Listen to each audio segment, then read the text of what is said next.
ভাইরা আমার, হযরত লোকমান মানুষকে বুঝিয়ে দিলেন, ও বান্দা, যদি তোমরা আল্লাহর কোন নিয়ামত পাও, শুকরিয়া আদায় করতে হবে। যাও, আল্লাহ বলেন, আমি আল্লাহ লোকমানকে নিয়ামত দিলাম, কেন লোকমান নিয়ামতের শুকরিয়া আদায় করে। আচ্ছা বলেন, আজকে আমরা কত নিয়ামত রবের পক্ষ থেকে আমরা লাভ করি, প্রতিনিয়ত রবের নিয়ামতের বাড়িধারা আমাদের উপরে বর্ষিত হতেই থাকে, ঠিক কিনা বলেন? আল্লাহ আমাদেরকে চোখ দিয়েছেন, আমরা চোখ দিয়ে দেখি। আল্লাহ আমাদেরকে প্রেম দিয়েছেন, আমরা প্রেম দিয়ে চিন্তা করি। আল্লাহ আমাদের শ্বাসগুলোকে চালু রেখেছেন, যদি শ্বাসগুলোকে 10 সেকেন্ডের জন্য বন্ধ করে দেওয়া হয়, আমরা সবাই জীবিত থাকবো নাকি মারা যাবো? বলে মারা যাবো না? আল্লাহর অসংখ্য নিয়ামতের মাঝে আমরা ডুবা। যখন আল্লাহ বান্দাকে কোন নিয়ামত দেন, বান্দার জন্য জরুরি হলো তার শুকরিয়া আদায় করা। আর জোরে বলেন, আমরা আল্লাহর শুকরিয়া আদায় করব কর্মের মাধ্যমে, জবানের পাশাপাশি কাজের মাধ্যমে শুকরিয়া আদায় করব। রাজি আছে? আল্লাহ আমাদের অঙ্গ-প্রত্যঙ্গগুলো ঠিক রেখেছেন কেন? আল্লাহ আমাদের শ্বাসগুলোকে চালু রেখেছেন কেন? বান্দা ফজরের সময় ফজর পড়ার জন্য, ঘুমিয়ে থাকার জন্য করে। আল্লাহ আমাদেরকে কান দিয়েছেন কেন? কান দিয়ে কোরআন শোনার জন্য নাকি গান শোনার জন্য করে? আল্লাহ আমাদেরকে চোখ দিয়েছেন কেন? চোখ দিয়ে কোরআন পড়ার জন্য, হাদিস পড়ার জন্য। এই চোখ দিয়ে আল্লাহ কুরআন দেখার জন্য। কিন্তু বেহায়া যুবক, কিন্তু বেশরম যুবক চোখ দিয়ে কোরআন পড়ে না, চোখ দিয়ে আল্লাহর নিয়ামত দেখে না, চোখ দিয়ে রাতের আধারে কম্বলের নিচে নরকটির নাচ দেখে। জোরে বলেন না? আল্লাহ বলছেন, বান্দা, আমি যখন তোর নিয়ামত দিই, ওয়ামান ইয়াশকুর ফাইন্নামা ইয়াশকুরু লিনাফসি। আল্লাহ বলেন, আমি আল্লাহ যখন বান্দাকে নিয়ামত দিই, বান্দা যখন আমি আল্লাহর শুকরিয়া আদায় করে, তখন সে নিজের নামের জন্য শুকরিয়া আদায় করে। আল্লাহ বুঝালেন, বান্দা, যখন তুমি শুকরিয়া আদায় করো, তখন তোমার নিজের নাম। আল্লাহ বলেন, লাইন শাকারতুম লাযীদান্নাকুম। তোমাদের লাভ হলো শুকরিয়া আদায় করলে আমি আল্লাহ নিয়ামতকে বাড়িয়ে দিব। সুবহানাল্লাহ। নিয়ামত পেয়ে শুকরিয়া আদায় করলে নিয়ামত বাড়িয়ে দিলেন কে? ভাইরা, আওয়াজ করে বলেন, নিয়ামতের শুকরিয়া আদায় করলে নিয়ামত বাড়িয়ে দিলেন কে? ভাইরা, যদি আল্লাহ নিয়ামত বাড়িয়ে দেন, পায়ে হাত দিয়ে ধরে যুবক আর গান শুনবার রাজি আছে? যুবক পায়ে হাত দিয়ে বলি, আর কোনদিন সিনেমা দেখবা না। যুবক পায়ে হাত দিয়ে বলি, আর কোনদিন গান শুনবা না। যুবক পায়ে হাত দিয়ে বলি, নাকি মেয়েদের সাথে অবৈধ সম্পর্কের মাধ্যমে বিনষ্ট করবা না। যুবক মেয়েদের সাথে হারাম সম্পর্কে যাবা না। যুবক আল্লাহ তোমাকে দেখা দিয়েছেন নেশা গ্রহণ করে না। যুবক আল্লাহ তোমাকে নিয়ামত দিয়েছেন, তোমাকে এখনো চিন্তা রেখেছেন অবৈধ ভাবে, বিভিন্নভাবে চাঁদাবাজি করার জন্য। ঠিক কিনা? আজকে যদি আপনারা যুবকদেরকে দেখেন, যুবকদেরকে বিভিন্ন রাজনৈতিক নেতা কর্মীরা খেলনার পুতুলের উপর প্রেরিত করে। ধরে বলেন, ঠিক কিনা? বড় তোমাদেরকে নেশা দিয়ে দিলাম, নেশা গ্রহণ করে তোমাদের কোনো কমন সেন্স থাকবে না। তোমরা নেশা গ্রহণ করে টেন্ডারবাজি করবা, তোমরা নেশা গ্রহণ করে চাঁদাবাজি করবা, তোমরা নেশা গ্রহণ করে খুন করবা, তোমরা নেশা গ্রহণ করে ইত্তিহিন করবা। আজকে বাংলাদেশে যুবকদেরকে ধ্বংস করার নেপথ্যে যারা আছে, তারাই হলো রাজনৈতিক নেতারা। ধরে বলেন, ঠিক কিনা? এই জন্য আমরা এমন কোন নেতাদেরকে দেখতে চাই না যারা যুবকদের হাতে নেশা তুলে দেয়, যারা যুবকদের হাতে মাদকতা তুলে দেয়। ধরে বলেন, ঠিক কিনা? এই জন্য সামনের নির্বাচনে যেই সমস্ত নেতারা জুয়াকে প্রমোট করে, যে সমস্ত নেতারা যুবকদের হাতে নেশার বোতল তুলে দেয়, ওই সমস্ত নেতাদের ভোট দিব না ইনশাআল্লাহ।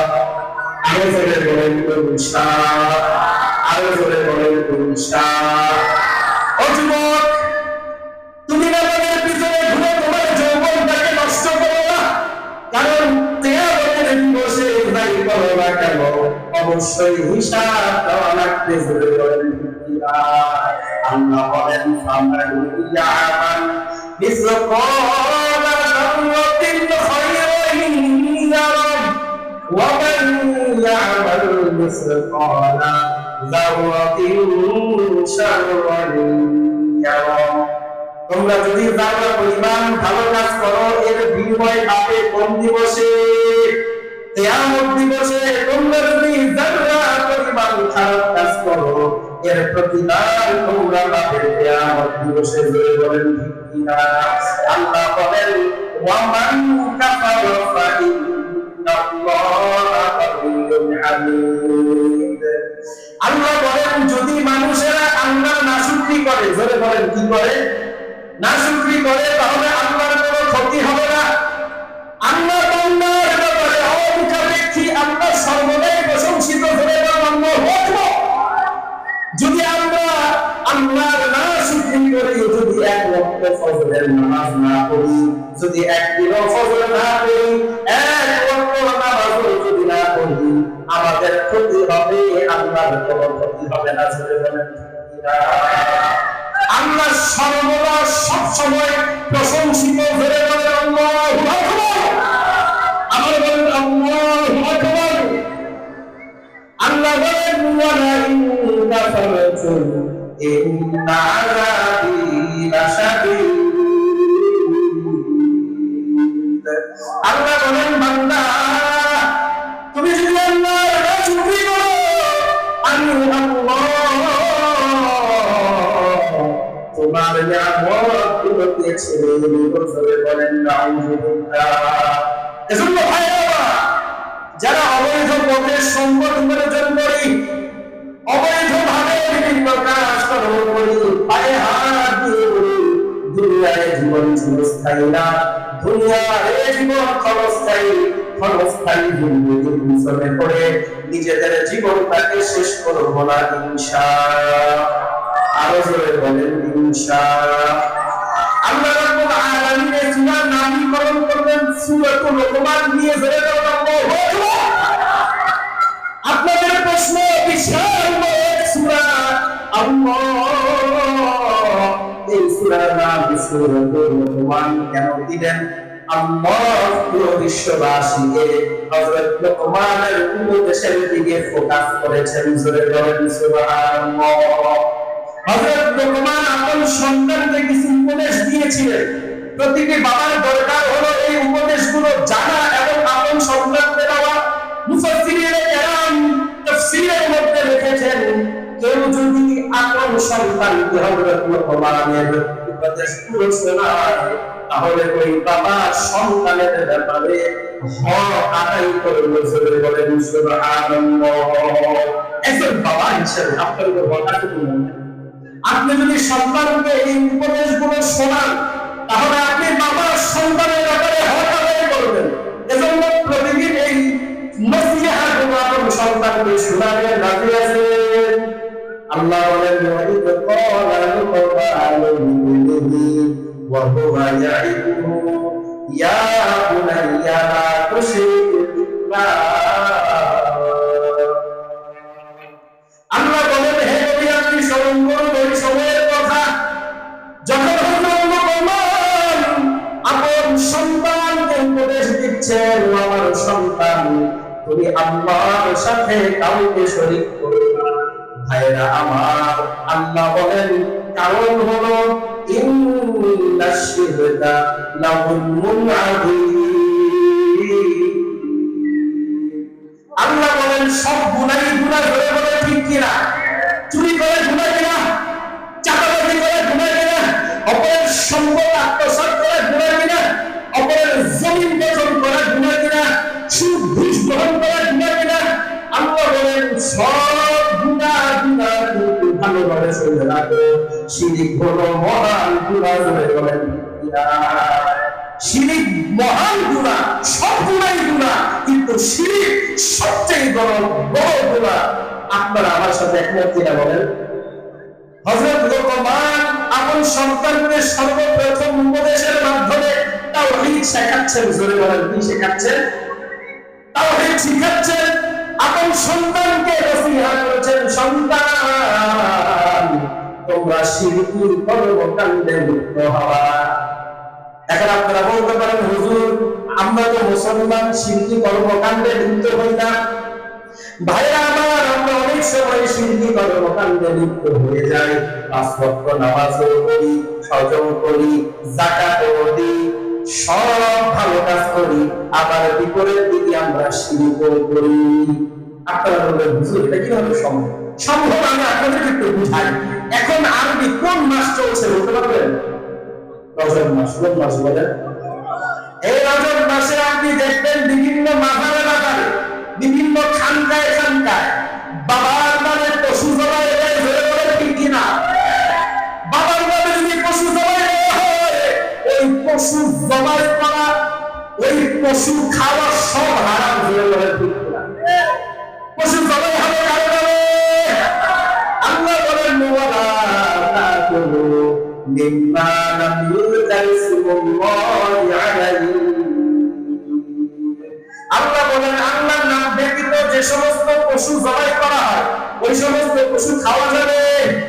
হযরত মাইনুদ্দিন চিশতি রাহিমাহুল্লাহ অনেক বড় আল্লাহ ওয়ালা ছিলেন। আমরা সবাই মানি কিনা বলেন? আমরা সবাই স্বীকার করি অনেক বড় আল্লাহ ওয়ালা, ঠিক কিনা? তার নামে পশু জবাই করতে হবে কেন? তার মর্যাদা কি আল্লাহ থেকেও বেশি? বলেন। আর যখন আল্লাহ থেকেও বেশি, এজন্য জবাই হবে ভাইরা কারো নামে। রজব মাসে মাইনুদ্দিন চিশতির নামে কোন পশু জবাই করা চলবে না। জোরে বলেন ঠিক কিনা? বাবার বাজারে গিয়ে বাবাকে বলা যাবে, ও বাবা অমুকের পরীক্ষা যেন, পরীক্ষার রেজাল্ট যেন ভালো হয়, বলা যাবে? বাবার কাছে গিয়ে সন্তান চাওয়া যাবে? বলেন। অনেকে আছে বাবার কাছে যায়, গিয়ে বলে, বাবা আমাকে সন্তান নাও। জোরে বলেন নাউযুবিল্লাহ। বাবার কাছে সন্তান চাবেন? আপন সন্তানকে শিখাবেন, ও সন্তান শিরিক করবা না। কি করবা না? এই যে দুর্গা পূজা আসবে, দুর্গা পূজায় সন্তানকে বুঝাবেন, সন্তান দুর্গা পূজায় যাবা না, দুর্গা পূজায় যাওয়া শিরিক। জোরে বলেন না।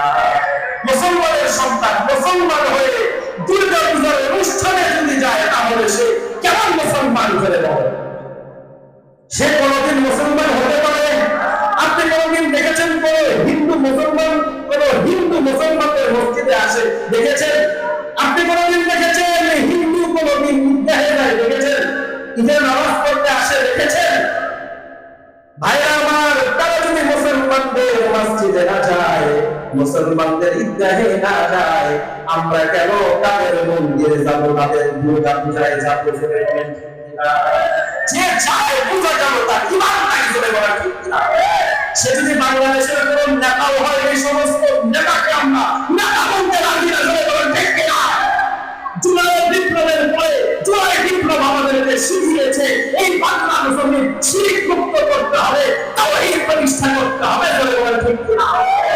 যে সমস্ত নেতারা ভোটের জন্য পূজায় যায়, ওই সমস্ত নেতাদেরকে আমরা নেতা মানতে রাজি না। দুই হাত তুলে দেখেন, ঠিক কিনা?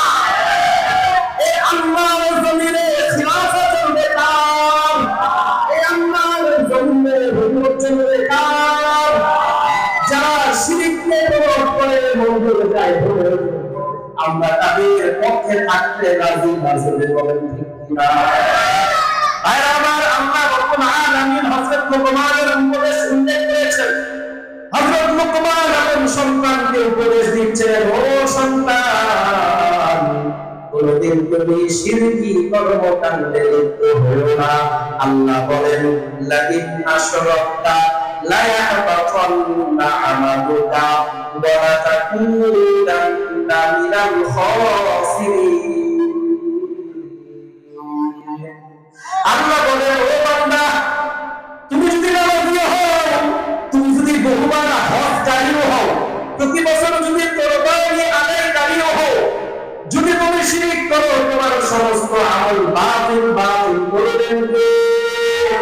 আল্লাহ বলেন ওয়ালা তাকুনান্না মিনাল খাসিরিন, এবং অবশ্যই অবশ্যই তুমি ক্ষতিগ্রস্তদের অন্তর্ভুক্ত হবে বলে বলেন ঠিক কিনা? আল্লাহ বলেন ইন্নাল্লাহা লা ইয়াগফিরু আন ইউশরাকা বিহি ওয়া ইয়াগফিরু মা দুনা যালিকা লিমান ইয়াশা। আল্লাহ বলেন আমি আল্লাহ শিরকি গুনাহ করা সব গুনাহকে মাফ করে দিই। এইজন্য পায়ে হাত দিয়ে বলি আমার সন্তানকে বুঝান, সন্তান আজকে থেকে কোনো শিরকি কর্মকাণ্ডে লিপ্ত হবে না। রাজি আছে? আরো জোরে বলেন রাজি আছে? ভাইরা আমার, আল্লাহ রাব্বুল আলামিন হযরত লোকমানের প্রথম উপদেশ উল্লেখ করার পরে আল্লাহ রাব্বুল আলামিন ডাইরেক্ট একটা উপদেশ দিলেন, যে উপদেশ হযরত লোকমানের না, ওই উপদেশটা হযরত লোকমানের অনেকগুলো উপদেশ আল্লাহ উল্লেখ করছেন। প্রথম উপদেশের পরে দ্বিতীয়তে যে উপদেশ আল্লাহ উল্লেখ করেছেন, এই উপদেশ হযরত লোকমানের না, এই উপদেশটা। আচ্ছা বলেন, আল্লাহর উপদেশ এটা অবশ্যই গুরুত্বপূর্ণ কিনা বলেন? আল্লাহর উপদেশ হলো, আল্লাহ বলেন ওয়াসাইনাল ইনসানা বিওয়ালিদাইহি হামালাতহু উম্মুহু ওয়াহনান আলা ওয়াহনি ওয়া ফিসালুহু ফি আমাইনি আন ইশকুর লি ওয়া লিওয়ালিদাইহি ইলাইয়াল মাসীর। আল্লাহ বলেন আমি আল্লাহ নিজের পক্ষ থেকে উপদেশ দিচ্ছি। উপদেশ হলো আমি আল্লাহ সমস্ত মানুষকে বলছি, ও সমস্ত মানুষ তোমরা আপন পিতামাতার ব্যাপারে সব উপদেশ, আপন পিতামাতার ব্যাপারে সব ব্যবহারের বিষয়ে তোমরা গুরুত্ব দাও। আল্লাহ উপদেশ দিচ্ছেন, আল্লাহ উপদেশ দিচ্ছেন, ও সমস্ত বিশ্ববাসী তোমরা আপন পিতামাতার ব্যাপারে তোমরা যত্নবান হও, যে তোমরা আপন পিতামাতার সাথে সৎ ব্যবহার করো। কারণ কি? কারণ হলো আল্লাহ রাব্বুল আলামিন বলেন হামালাতহু ওয়াহনান আলা ওয়াহনি ওয়া ফিসালুহু ফি আমাইন। কারণ হলো তোমাদের মা কষ্টের কষ্টের পর কষ্ট তোমাদের জন্য করেছেন 10 মাস 10 দিন ধরে, বলেন ঠিক কিনা? আবার 2 বছর পর্যন্ত দুধ পান করিয়েছেন। মারা যাবে দুধ পান কত কষ্ট, 10 মাস 10 দিন আপন সন্তানকে গর্ভে ধারণ করা কত কষ্ট, ধরে বলেন ঠিক কিনা? ভাই আমার, মারা যাবে এটা কত কষ্ট। কেন? একজন মা শীতের রাতে এসে ঘুমায়, সন্তান কান্নাকাটি করে 2 বার 3 বার 4 বার। মা এই শীতের মধ্যে কাপড়টা সরিয়ে সন্তানকে খাওয়ায়, তার ঘুমের ব্যাঘাত হয় কিনা বলে? সারাদিন কাজ করে, রাতে আবার 3-4 বার যদি ঘুমের ব্যাঘাত হয়, তার ঘুমটা কিভাবে হয়? আপনাকে যদি প্রতিদিন 4-5 বার কেউ রাতে ঘুমানোর ব্যাপারে যদি ডিস্টার্ব করে, আপনি সহ্য করতে পারবেন? যদি 4-5 বার আপনার বারবার যদি জাগায়, আপনি বিরক্ত হবেন না? কিন্তু একজন মা বিরক্ত হয় না। আল্লাহ বলছেন এই মা তোমার জন্য কত কষ্ট করেছে, দেখো। এই মায়ের সাথে এই বাবার সাথে ভালো ব্যবহার করো। আল্লাহ নিজে বলছেন আমি আল্লাহ নিজে তোমাকে ওসিয়ত করছি, আমি আল্লাহ নিজে তোমাকে উপদেশ দিচ্ছি, আপন বাবা মার সাথে ভালো ব্যবহার করো। ভালো ব্যবহার করার দরকার আছে কি আমাদের?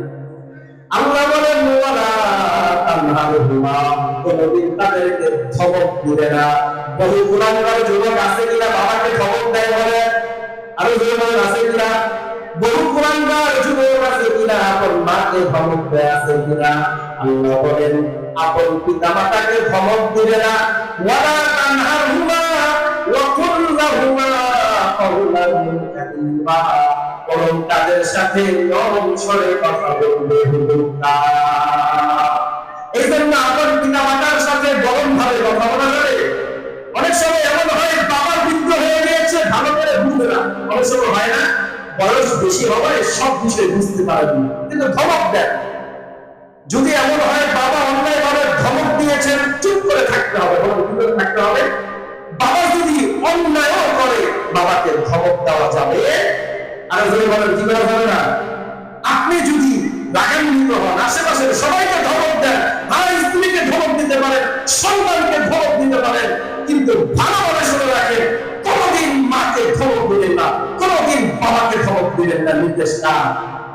অনেক সময় এমন হয় মা স্ত্রীর উপর জুলুম করে, বুঝে না, সারাদিন কাজ করে, এরপরও ধমক দেয়, এরপরও অন্যায় ভাবে মা স্ত্রীকে ধমক দেয়, বিভিন্ন কোনো কথা বলে। যদি এমন করেও তারপরেও আপন